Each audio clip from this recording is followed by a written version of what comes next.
Alors, bonjour chers auditeurs et auditrices, bienvenue dans cet épisode de Dumb Talk, le podcast qui donne la voix aux ultramarins à travers leur parcours de vie.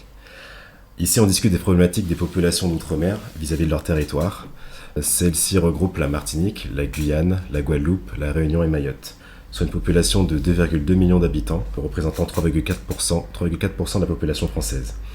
Je suis Nicolas, un jeune Martiniquais sensible aux questions liées à la communauté afrodescendante, et notamment antillaise. Aujourd'hui, j'ai le plaisir de recevoir à mon micro Audrey. Bonjour Audrey, comment vas-tu ? Bonjour Nicolas, ça va et toi ? Ça va très bien, ça va très bien. Alors, chers auditeurs, vous ne le voyez pas du tout, mais en fait, actuellement, nous sommes donc dans l'appartement d'Audrey en Ile-de-France, et celle-ci s'apprête à quitter définitivement Paris, et à rentrer définitivement en Martinique. Donc voilà, on est en plein dans les cartons, donc voilà, c'est plutôt marrant comme contexte. Du coup, alors avant que tu nous expliques un peu voilà, les raisons de ton retour, est-ce que tu pourrais commencer par te présenter à nos auditeurs, nous dire voilà, qui tu es, un peu ton parcours et de quel département d'outre-mer es-tu originaire ? Donc je m'appelle Audrey, j'ai 26 ans, je suis martiniquaise. Mon parcours scolaire académique, j'ai fait une prépa commerciale après avoir fait un bac ES. À la suite de quoi j'ai intégré une école de commerce à Grenoble. Ensuite, j'ai travaillé en tant que consultante. J'ai d'abord essayé de monter une franchise. Ensuite, j'ai travaillé en tant que consultante. Et là, je suis en reconversion professionnelle pour rentrer en Martinique et ouvrir une entreprise et être prof de danse à mon compte. D'accord. Pourquoi tu as voulu changer, passer de consultant à prof de danse ? Oui, à prof de danse. Parce que, alors déjà, plusieurs aspects qui faisaient que je me rendais bien compte que la vie que je vivais n'était pas en accord avec mon bien-être, mon bonheur et ce que je veux profondément. D'accord. Pourquoi je dis ça ? Déjà, je souhaite profondément être entrepreneur en Martinique. D'accord. J'étais salariée en France. Okay.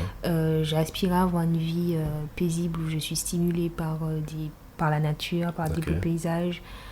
Je vis une vie pas du tout paisible dans la ville de Paris où je suis stimulée par les bruits des transports et les odeurs des transports et tout ça, des transports. Et voilà. Donc en fait, j'étais pas du tout en accord avec ce que je souhaite réellement. Et c'est ce qui a motivé, la période du Covid a été un catalyseur parce que je me suis bien rendu compte que j'étais au paroxysme du mal-être, entre guillemets, et j'avais plus rien à faire à Paris. Et je me suis dit, écoute, qu'est-ce que tu veux réellement ? Tu veux être entrepreneur en Martinique, donc fais des actions pour être en accord avec ce que tu veux réellement, et puis fais-toi confiance sur ta capacité à te sortir de situations pour pouvoir te bâtir, te construire, et n'agis pas en fonction de la peur. Parce que si tu agis en fonction de la peur, tu vas rester salarié en France toute ta vie. D'accord, je vois. Et du coup, quelles sont pour toi les spécificités de la vie en Martinique qui font que tu as envie de rentrer là-bas ?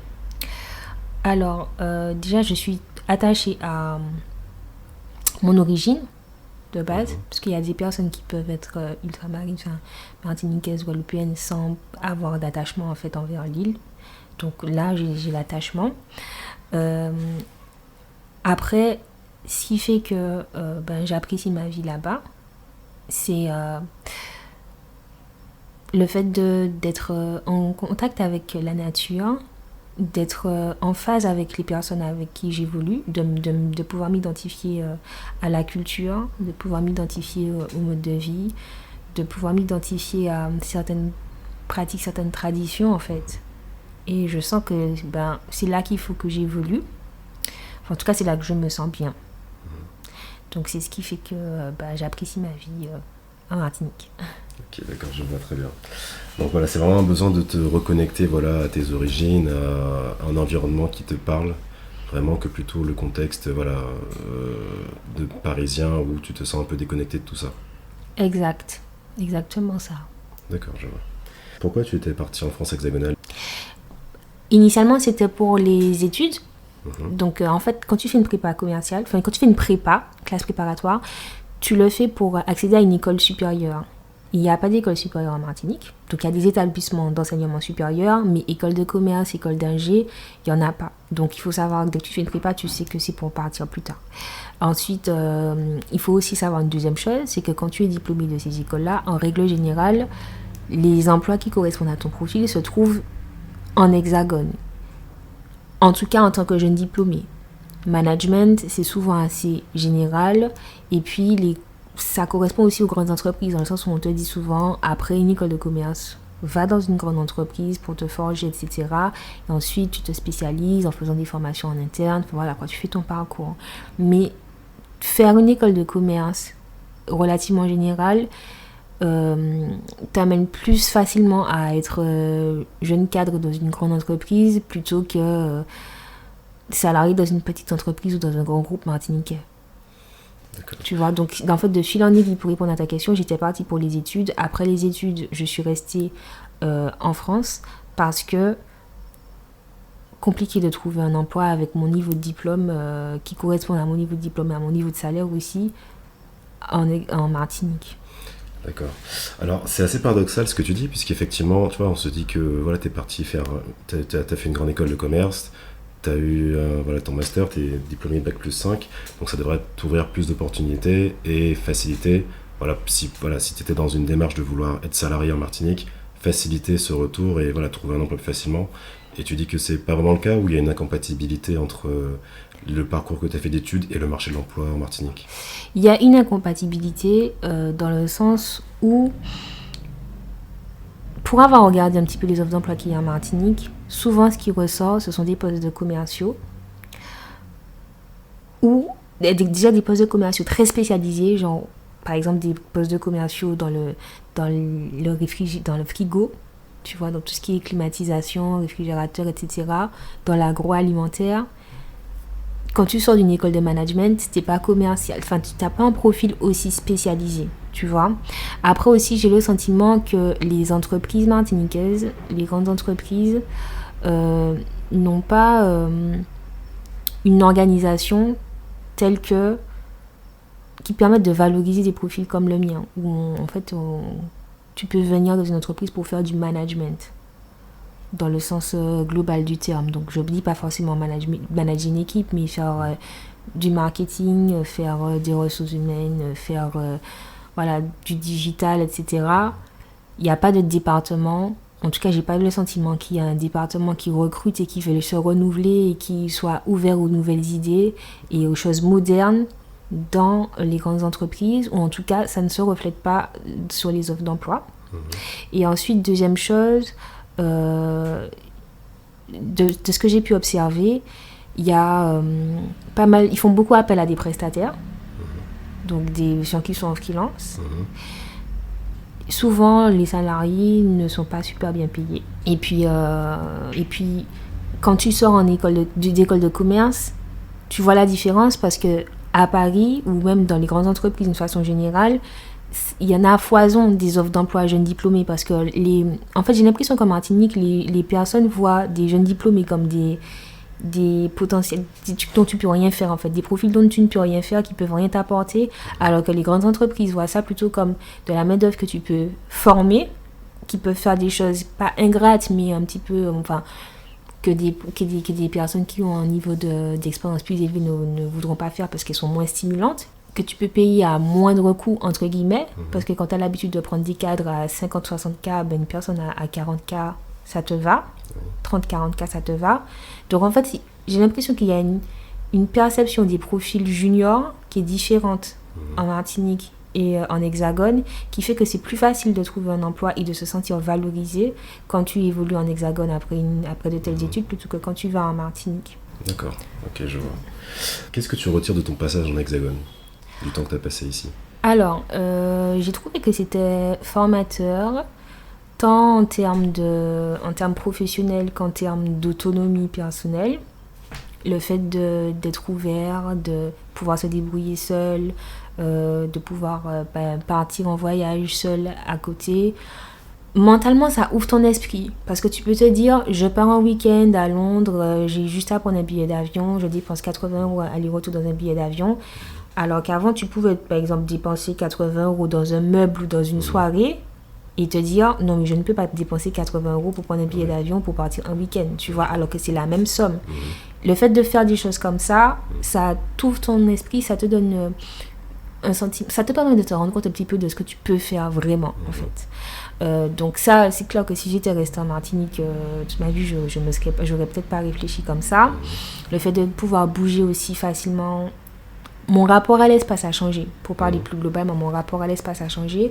Mon rapport aux gens aussi a changé parce que tu évolues avec des personnes qui sont complètement différentes de toi en termes de culture. Donc ça te permet de te rendre compte que tu as une culture propre et donc de te positionner par rapport à ces personnes-là et de voir que tu peux accepter l'autre comme il est sans te nier toi-même. Alors qu'avant en Martinique, moi je me disais non mais si je commence à adhérer à, je sais pas, la tectonique ou un truc complètement différent de ma culture, c'est que je suis plus vraiment martiniquaise, tu vois. Donc je deviens ridicule, donc on m'en parlait ça. Alors qu'en fait là, le fait d'évoluer avec grande majorité, de te retrouver en minorité en fait, en minorité et d'évoluer avec des personnes qui ont des cultures différentes de toi, pas forcément de France profonde entre guillemets, mais aussi des cultures africaines, des cultures arabes, parce qu'il y a un fort melting pot surtout dans la ville de Paris. Ça ouvre ton esprit en fait de te dire oui, il y a des gens qui sont différents, ils sont bien, et puis c'est cool d'échanger aussi, et le fait d'échanger ne veut pas dire que tu te renies toi-même. Donc ça m'a apporté ça. Et puis, en termes d'autonomie, le fait de pouvoir se débrouiller seul, de devoir faire des démarches administratives seul, parce qu'en Martinique, moi, c'est mes parents qui faisaient tout, tout ce soit en termes de CAF, en termes d'assurance maladie, en termes de Internet, toutes ces choses-là auxquelles tu penses pas, le fait de devoir faire tout ça toute seule, tu gagnes en maturité, en autonomie, le fait de devoir faire tes cours seul, de gérer ton budget seul, voilà, ça m'a vraiment apporté toutes ces choses-là. Je pense que ça me les a plus apportées de façon plus violente, plus prégnante en étant ici, plutôt que si j'avais évolué en Martinique, où je pense que je serais restée chez mes parents beaucoup plus longtemps. D'accord. Parce que les choses sont chères, etc. Okay. Et du coup, je pense que tu gagnes en maturité, en autonomie beaucoup plus rapidement et beaucoup plus intensément quand tu pars. Ok, je vois. Alors, juste note pour nos auditeurs, donc Audrey a dit, moi, pas en laissa. Donc, en créole martiniquais, ça veut dire ça ne m'intéresse pas, voilà, pour ceux qui ne parlent pas le créole. D'accord, donc là, tu as beaucoup parlé de ton positionnement, de l'ouverture d'esprit que ça t'a apporté en termes aussi d'opportunités, de vision aussi des choses entre l'Hexagone et la Martinique. Tu as parlé un peu de te positionner par rapport à ta culture, puisque tu rencontres des profils différents, des personnes d'origine différentes. Justement, en étant en Hexagone, comment tu as fait pour préserver ta culture antillaise, enfin pas préserver, mais pour garder le lien avec ta culture antillaise? Par quelles actions, qu'est-ce que tu faisais au quotidien pour ne pas perdre le lien avec ta culture? Alors, déjà je dirais que je l'ai pas... Clairement j'ai changé. Le fait d'être au contact avec d'autres cultures fait que toi tu changes un peu et ça atténue un peu ton côté puriste des Antilles, sans le perdre pour autant, mais ça l'atténue. Et ce qui faisait que je gardais ma culture, en fait je suis moi, quoi. Ça fait partie de mon identité. J'ai juste jamais essayé de nier mon identité, dans le sens où quand j'allais dans des soirées et puis je me rendais compte que je me sentais pas bien parce que c'est pas ma façon de m'amuser, c'est pas le genre de musique que j'écoute, c'est sympa, c'est 15 minutes, mais pas toute une soirée tous les soirs avec les mêmes personnes tout le temps. Je ne me force pas, tu vois. Donc je vais aller à une soirée avec des personnes d'une certaine culture, pas forcément de France profonde, mais arabe, africaine, peu importe, de temps en temps.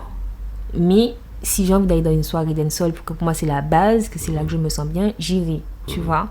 En fait, comment j'ai fait pour garder le lien avec ma culture? Tout simplement, je n'ai jamais essayé de la nier. Quand je ressentais le besoin d'écouter du dancehall, de manger mes haricots rouges, de regarder le journal de Télé Martinique pour savoir qu'est-ce qui se passait et tout, de participer à un carnaval Montpellier, Bordeaux ou autre, je le faisais. D'accord. Et c'est ce qui a fait que je suis restée, j'ai gardé mon identité, globalement, j'ai fait toutes les choses qui me rattachent à ma culture, quoi. D'accord, ok. Et du coup, est-ce que tu dirais que ça a été facile pour toi de t'intégrer en Hexagone? Pas du tout, ça n'a pas du tout été facile, ça s'est fait dans la douleur. Oui, carrément, on sent la souffrance. Non, clairement, en première année d'école de commerce, j'ai détesté. parce que j'étais dans une ville déjà où il n'y avait pas beaucoup de mixité sociale. D'accord. T'étais où? À Grenoble. D'accord. Donc voilà, c'est pas comme si j'étais, je sais pas, à Lyon ou à Bordeaux, Ouais. à Marseille, j'étais à Grenoble. Il n'y avait pas beaucoup de mixité sociale et j'ai somatisé énormément de choses dans le sens où j'ai toujours nié un peu ma sensibilité quelque part. Donc du coup, je me disais non, c'est bon, je suis forte, j'arrive à gérer tout ça. Et ben, quand j'ai dit que c'était dans la douleur, je n'exagérais pas parce qu'en fait, j'ai clairement énormément somatisé et physiquement, ça c'est ressorti. Ce que je niais dans le subconscient est ressorti physiquement. Donc j'ai commencé à faire de l'eczéma, chose que je ne faisais jamais sur les mains. J'ai eu énormément, une grosse poussée d'acné. Je dormais plus, je mangeais super mal. Ça s'est fait très très très difficilement. Ce qui a fait que j'ai réussi à m'intégrer en deuxième année plus facilement, c'est le fait d'avoir trouvé un groupe d'antillais en fait. Le fait d'avoir trouvé un groupe d'antillais où je pouvais me retrouver, discuter, rigoler, avoir les mêmes délires. Et le fait de savoir que j'avais ces personnes-là qui étaient là avec moi, ben, j'étais plus ouverte aux autres. J'étais plus ouverte aux autres. Je pense que le fait d'être seule en première année, de ne pas avoir trouvé des Antillais, ça a fait que je me sentais peut-être trop envahie d'un coup. Et j'ai fait un blocage. Je me suis fermée aux autres. Et ça m'a... Ben, du coup, tu te retrouves un peu exclu socialement, quelque part. Et c'est pas bon, quoi. Ça empire ton cas. Et voilà. Vraiment, ce qui m'a aidé, c'est le fait d'avoir trouvé des amis antillais. Et le fait de savoir que ben, si je veux, je peux chiller avec mes potes de Martinique, Guadeloupe, Guyane. Mais je peux. Et puis, ben... Voilà, quoi. Quand je suis plus ouverte aux autres, parce que je sais que je renie ma culture, en fait. D'accord. En gros, c'était ça. Mais du coup, pendant ta première année, tu n'as pas réussi à... Est-ce que t'as pas réussi à créer des liens avec des gens qui ne sont pas antillais? Pas beaucoup, non. C'était beaucoup. très superficiel. D'accord, ok. Très superficiel. Ok, d'accord. Et c'était dû à quoi? Tu pensais à la différence culturelle, qu'est-ce qui pouvait expliquer ça? Ou toi, tu faisais un blocage? Qu'est-ce qui pourrait expliquer cette difficulté à Moi, créer c'était clairement la différence culturelle. Et puis, en fait, c'est un choc. Il n'y a pas que la différence culturelle. Tu apprends d'un coup à te gérer seul, à gérer les transports, à gérer l'administratif, à gérer la température. Et qui dit température dit aussi façon de te nourrir, parce que du coup, tout ce que tu achètes quand tu vas faire les courses, tu n'as pas les mêmes choses, en fait, en Martinique, voilà, t'as pas les mêmes choses. Moi, je me rappelle que, ouais, après ça, je suis devenue végétarienne parce que de base, j'aimais bien le poisson. Et quand je suis arrivée à Grenoble, ben, je cherchais du poisson. Mais je trouvais que des poissons que j'aime.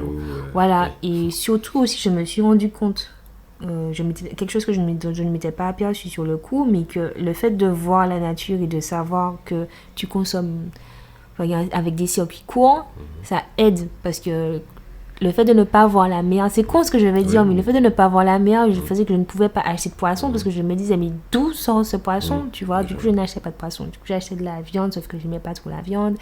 Donc, au final, j'ai fait une orgie de poisson quand je suis rentrée en Martinique et après, je suis devenue végétarienne. Enfin, bref. Tout ça pour dire que c'est pas qu'une question de s'adapter à la culture des autres, c'est aussi, c'est beaucoup de changements d'un coup.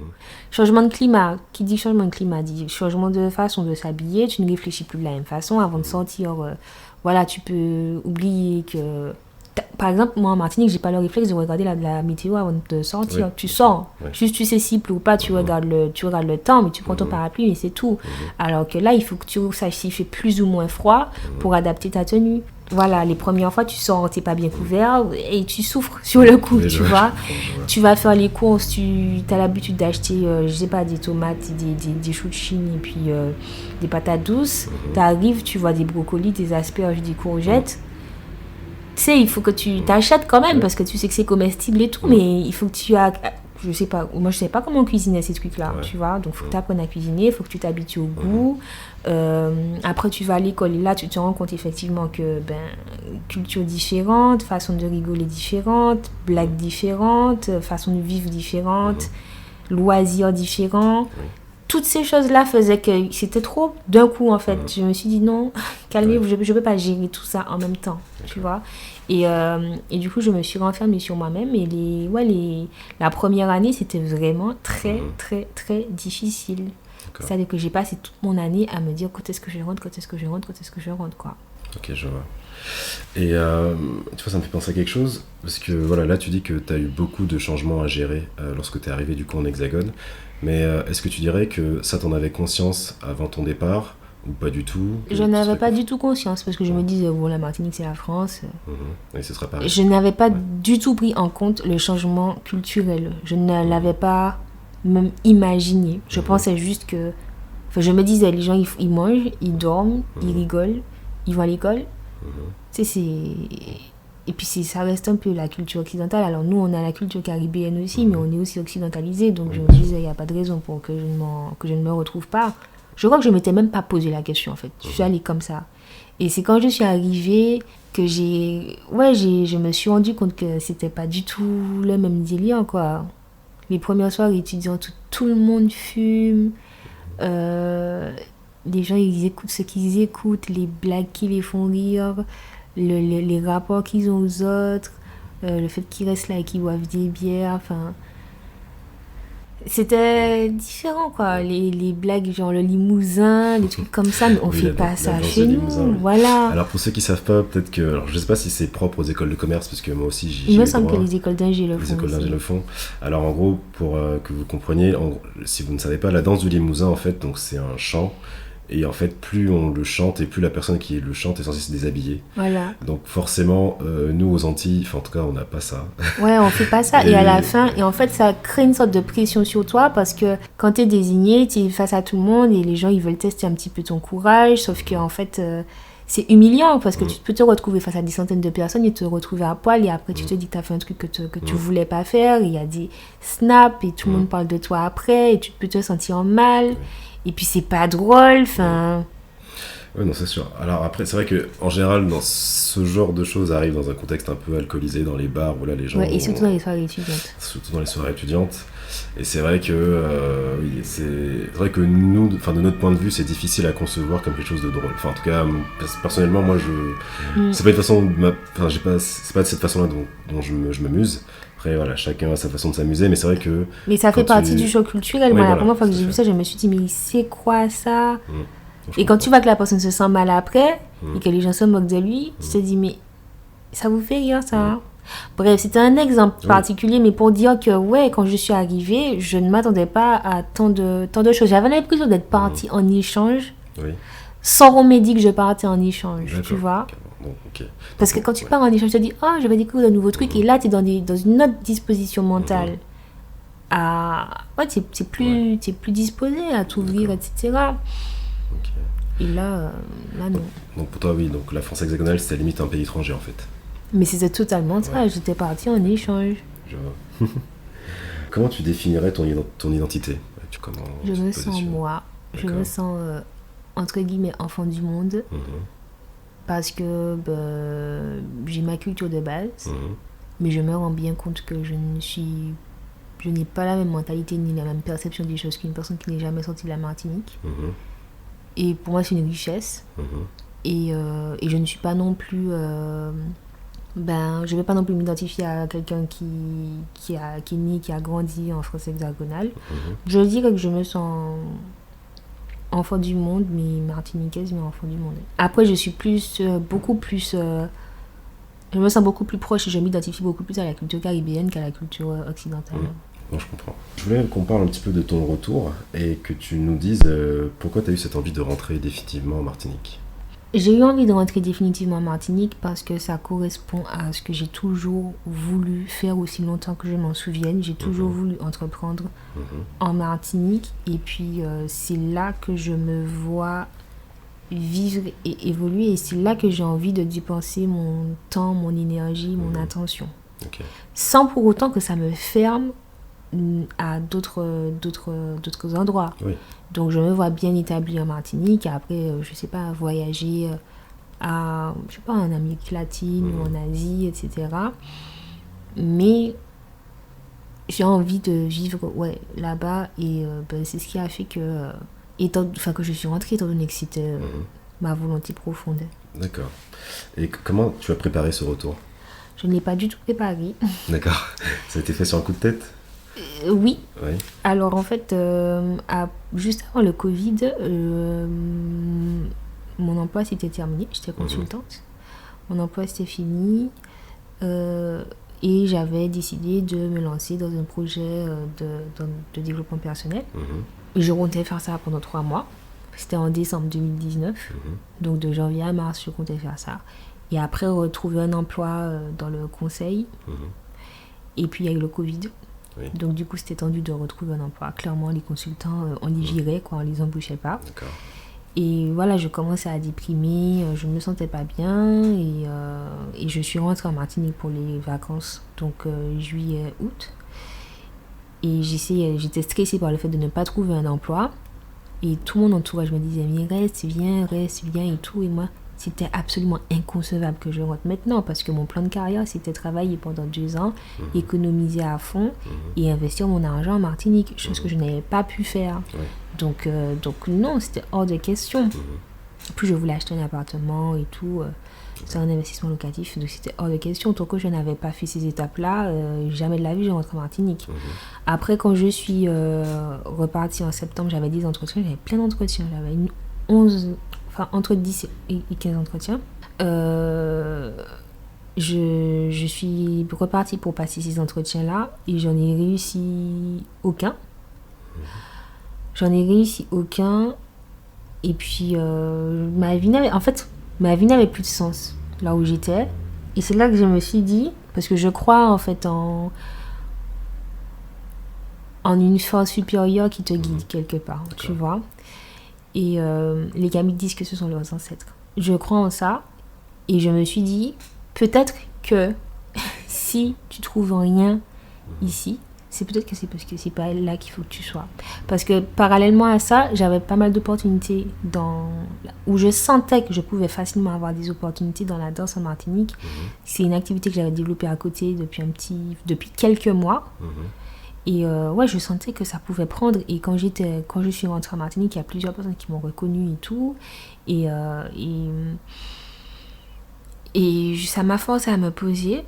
Qu'est-ce que je raconte ? Non, ça m'a pas forcé à me poser. En fait, après, il y a eu un deuxième confinement en novembre. Et je suis rentrée à la base que pour le confinement.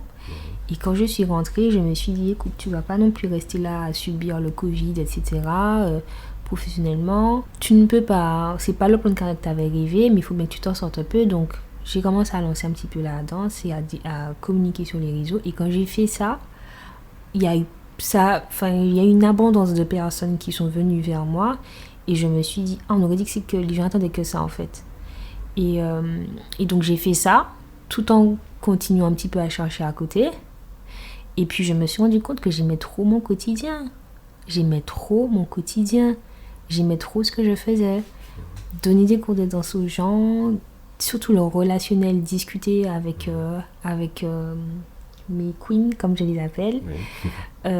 Discuter de tout, de la vie, du rapport à son corps, du rapport homme-femme, enfin tous les sujets qu'on peut aborder. Oui, ma vie, c'est faire en sorte que les gens se sentent bien, envoyer des good vibes. Je prenais ma voiture pour aller à la plage, danser avec une personne, discuter avec la personne, il faut refaire la même chose un petit peu plus tard et être payé pour ça. Et je me suis dit, mais c'est trop ma vie, enfin j'aime trop ma vie, là je ne peux pas rentrer et être consultante, c'est pas possible, tu vois. Et après je me suis rendu compte, je me suis rappelé d'une conversation que j'avais avec une copine qui venait d'accoucher, j'étais allée la voir à l'hôpital et elle me disait, j'étais encore consultante à ce moment-là, elle me disait, mais qu'est-ce que tu aimerais faire vraiment? Je lui dis, franchement, s'il n'y avait pas les bails de société, de ce qu'on attend de toi, après avoir fait un diplôme d'école de commerce, de ce qui est bien vu et tout, machin, nanani, de la conception de la réussite qu'on a dans l'imaginaire commun, s'il n'y avait pas toute cette pression-là, je pense que ça aurait été la danse et tout. J'aurais fait ça. Et après, je me suis dit, là, c'est ton quotidien. Et tu l'as même pas poussé. Genre, t'as fait aucun effort là-dedans. Donc, à choisir, tu retournes à Paris pour essayer de retrouver un travail de consultante parce que ton employabilité diminue. Oui. Essayer avec le Covid, etc., la crise sanitaire, pour avoir un quotidien qui ne te plaît pas, faire des choses qui ne te plaisent pas forcément, dans un domaine qui ne te plaît pas forcément, avec des gens avec lesquels tu dois faire, même si ça ne t'a pas forcément envie, un rythme qui ne te correspond pas, pendant 2 ans dans la grisaille, dans un environnement qui ne te plaît pas, ou est-ce que là, tout de suite, tu développes une activité qui te stimule, que tu aimes, qui t'envoie des good vibes, en plus de ça, qui te fait prendre soin de ton corps et prendre soin de toi, d'accord, parce que tu dois être actif sur les réseaux, donc être belle, être présentable, être en forme physiquement, donc ça te fait du bien en fait clairement, et qui en plus de ça se trouve en Martinique et te demande d'entreprendre, à savoir tout ce que tu as toujours voulu faire. Et c'est à ce moment-là que je me suis dit, bon vas-y on fait ça, parce que tu sais le choix est vite fait en fait. Et donc du coup c'est comme ça que j'ai choisi de rentrer. Mais c'était pas prévu, à la base j'étais partie pour le confinement. D'ailleurs c'est pour ça que je suis là en train de déménager, parce que j'avais pas fait ça quoi. D'accord.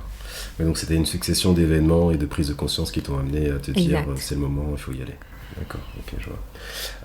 Est-ce qu'il y a des choses qui te manqueront dans ta vie en Hexagone? Des choses qui me manqueront, oui, la facilité de pouvoir se déplacer sans avoir de voiture en fait. Ok. Mon autonomie, le fait de vivre seul au calme avec la vibe que je veux, parce que du coup quand tu rentres chez tes parents, t'es pas chez toi quoi. Le fait de pouvoir voyager, changer de paysage, enfin entre guillemets de paysage, parce que bon les paysages d'Europe ils se ressemblent tous plus ou moins. D'accord. Ouais, de pouvoir changer de pays en tout cas facilement avec pour moins de 100 €, pouvoir faire ça. Ouais, mon autonomie, mon rapport à l'espace, et puis ouais, globalement ça va me manquer. D'accord. Est-ce que tu trouves qu'il y a assez d'actions, de dispositifs qui sont mis en place pour faciliter le retour des ultramarins dans leur territoire? Alors, j'ai l'impression qu'en termes de nombre... Alors, je sais qu'il y a des choses qui existent. Il y a des associations qui existent. Il y a des initiatives qui sont prises. Je sais qu'il y a JOM, je sais plus... Jeunesse Outre-mer. Jeunesse Outre-mer. Je sais qu'il y a Madine Ambition Jeune. Il y a Aller Virer. Il y a des choses qui existent. Mais j'ai l'impression que c'est un peu du bullshit, tu vois. Je ne sens pas que ça a un réel impact sur comment gérer ton retour, en fait. J'avais assisté un petit peu à une conférence d'Aller Virer en temps de Covid, donc c'était en ligne, c'était sur Zoom. Et j'avais trouvé que les choses étaient abordées de façon très superficielle, que ça ne t'aidait pas. Ça parlait de retour à l'emploi avec des conseils, mais des conseils futiles sur comment faire un CV. Enfin, ça n'avait pas de réelle valeur ajoutée, tu vois. Ce sont des choses, tu tapes ça sur Google, tu trouves. Voilà, donc c'était pas non plus, les thèmes n'étaient pas assez spécifiques à la Martinique. Tu vois ce que je veux te dire? Et il y avait beaucoup de bullshit aussi. Et puis, on parlait de retour à l'emploi. Et les gens qui étaient invités, c'était des entrepreneurs, c'était pas des salariés. Donc,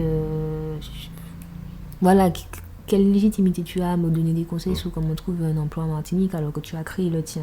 Tu vois ce que je veux te dire? Et alors, moi, j'ai un profil entrepreneur, donc ce n'est pas quelque chose qui me rebute de créer mon emploi. Mais pour les personnes qui ont plus un profil salarié, qui ont envie de rentrer et de se faire embaucher, de ne pas se prendre la tête, parce qu'elles veulent une vie dénuée des considérations à prendre en compte que les entrepreneurs ont. Voilà, tu as l'impression que pour rentrer en Martinique, la seule voie qu'il faut, c'est l'entrepreneuriat. Tu vois ce que je veux te dire? Donc, quand tu prends tout ça en compte... Moi, j'ai pas l'impression... Je sais qu'il y a des initiatives, mais j'ai pas ressenti le besoin de me tourner vers ces initiatives-là parce que j'ai eu l'impression que c'est pas pertinent ni impactant. D'accord. Et du coup, par rapport à ça, alors tu vas me dire ce que tu en penses. Moi, j'ai une réflexion, je me dis... Parce que tu vois, tu disais qu'en gros, tu as fait une école de commerce, donc des études de Bac+5 et tout, et que les emplois auxquels tu pourrais prétendre ne sont pas en adéquation, en tout cas sont moins demandés sur le marché martiniquais et antillais en général. Du coup, est-ce que tu penses pas qu'il faudrait revoir en fait la politique globale de formation et d'éducation des jeunes antillais, dans le sens où peut-être, en fait, si on veut que les jeunes reviennent, que les formations qu'ils fassent dès le début soient plus en adéquation avec les besoins du marché local, même s'ils partent, après ils reviennent. Parce que du coup, tu vois, dès le départ, toi tu t'es lancé dans des études qui font que ça ne correspondra pas aux besoins du marché de l'emploi. Alors, je pense qu'il y a deux choses. Déjà, je pense que la visibilité qu'on a sur le marché de l'emploi antillais n'est pas représentative de la réalité du marché de l'emploi antillais. Parce que des retours que j'ai eus, il y a pas mal de postes que tu peux trouver en réseautant. Et pourquoi ? Parce qu'il y a pas mal d'emplois qui sont cachés. Et puis aussi, certaines organisations ne définissent pas vraiment leurs besoins.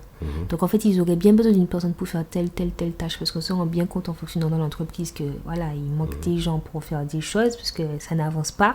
Mais personne ne se pose pour voilà, se dire on a besoin qu'une personne fasse telle ou telle tâche, ça correspond à tel profil, on fait une fiche de poste et on la met sur des sites d'emploi. Souvent, les entreprises ne font pas ça. Il y a ça aussi, il y a ça. Je pense que le marché de l'emploi n'est pas bien structuré, clair, transparent. Et puis, je ne pense pas que ce soit une question d'orienter les études pour rentrer en Martinique, parce qu'il faut quand même que tu fasses quelque chose qui te plaît. Oui, Par contre, je pense que c'est plus une question de bien informer les jeunes sur la réalité du marché de l'emploi au moment où ils font leur choix. D'accord. En disant, bon ben, voici les secteurs qui recrutent en Martinique, qui recrutent en tant que salarié. Voici les secteurs à développer, donc pour lesquels tu vas devoir entreprendre. Et puis voici la réalité du marché, donc de l'emploi. Donc les profils qu'on cherche, ce sont des profils qui ont tant d'expérience, qui savent faire telle chose. Donc, quand la question va se poser, choisis l'alternance, ne choisis pas un échange universitaire. D'accord. Si vraiment ton souhait, c'est de rentrer en Martinique, il faut prendre en compte toutes ces choses-là. C'est plus une question, je pense, d'information plutôt que une question d'orienter les jeunes ou de revoir la formation des jeunes. Et puis, encore une fois, il faut que les entreprises locales joue le jeu et que l'obscurantisme ambiant en termes de marché de l'emploi s'estompe, s'efface, disparaisse, clairement. Ok, je comprends. Alors on arrive bientôt à la fin de notre échange. J'ai encore 2 petites questions à te poser. Donc, je voudrais savoir, qu'est-ce qui t'a donné envie de participer à ce podcast ? Ce qui m'a donné envie de participer à ce podcast, déjà, c'est le fait que ce soit un ami qui le lance et que je souhaite le soutenir et que je trouve que c'est une bonne initiative. Et puis d'une façon globale, je soutiens toutes les initiatives qui ont pour but de relater la réalité du retour au pays. Parce que c'est une question sociétale prégnante en Martinique, très d'actualité. Je pense que c'est une question qui concerne pas mal de personnes, que les sources d'informations sur ce sujet-là sont limitées. Voilà, la référence, c'est la page Instagram Retour au pays, qui crée du bon contenu. Mais tout le monde n'aime pas forcément... tout le monde n'a pas forcément Instagram, tout le monde n'est pas forcément réseaux sociaux. Il y a des gens qui sont plus audio, il y a des gens qui sont plus visuels, il y a des gens qui ont besoin de plus que 2-3 témoignages sur Insta. Et puis il y a aussi un contact sensoriel qui se fait quand tu entends la voix d'une personne, c'est pas la même chose que quand tu lis un post sur Insta. Donc je pense que c'est important de multiplier les initiatives sur ça pour que chaque personne puisse trouver ce qui lui correspond le mieux. D'accord. En termes de sources d'information. Et voilà. Donc voilà, je trouve que c'est une bonne initiative pour ça, un podcast. Je sais pas si ça existe, j'avoue, je suis pas très podcast, mais le fait que ce soit un format différent et qui concerne un sujet de société, d'actualité et qui touche une population importante, ça donne envie de participer. D'accord. Donc Merci, voilà. c'est très gentil. Et du coup, dernière question, si tu avais un message à faire passer aux ultramarins ou aux martiniquais de façon plus spécifique, lequel serait-il ? Si j'avais, concernant le retour au pays, du coup. Non, pas forcément, si tu veux, ça peut être le retour au pays, mais si tu avais un message plus général ou si tu avais une pensée à faire passer à tes compatriotes des DOM, ce serait quoi ? Ça peut être sur le retour au pays, c'est ce que tu as envie de dire. Je dirais de vivre en accord avec soi-même, de s'assurer que vos actions sont en accord avec ce que vous voulez réellement. Parce que si vous ne faites pas ça, vous allez vous retrouver à vivre une vie que vous n'aimez pas. Que ça fait peur et c'est inconfortable de faire ce qu'on veut réellement et d'oser réaliser et construire la vie qu'on veut mener. Ça fait peur, c'est inconfortable, c'est vrai, mais ça en vaut le coup. Et toutes les choses qui vont disparaître au moment où vous allez faire ce choix-là et qui faisaient que vous étiez plutôt à l'aise dans votre vie, seront comblées par de nouvelles choses qui vont arriver et par une stimulation du fait que vous allez vivre en accord avec ce que vous voulez réellement. Donc un conseil général, ce serait d'accorder ses actions et sa réalité avec son moi profond pour ne pas passer à côté de sa vie. Et puis en termes de plus spécifiquement retour au pays, abonnez-vous à ma chaîne YouTube. La petite promo qui est Madi au pays. Ok, d'accord. Et donc au pays, tu l'écris comment? O, Ouais. plus loin, pays en créole, donc P-E-Y-I. Ok. Madi, M-A-D-I. Donc voilà. Abonnez-vous à mon profil Instagram. Vas-y, balance tout, c'est le moment là. Que tout le monde. Qui est Madi As, Ouais. avec 3 A et D'accord. 2 S. Et non, plus sérieusement, en ce qui concerne le retour au pays, je pense que c'est important d'avoir conscience de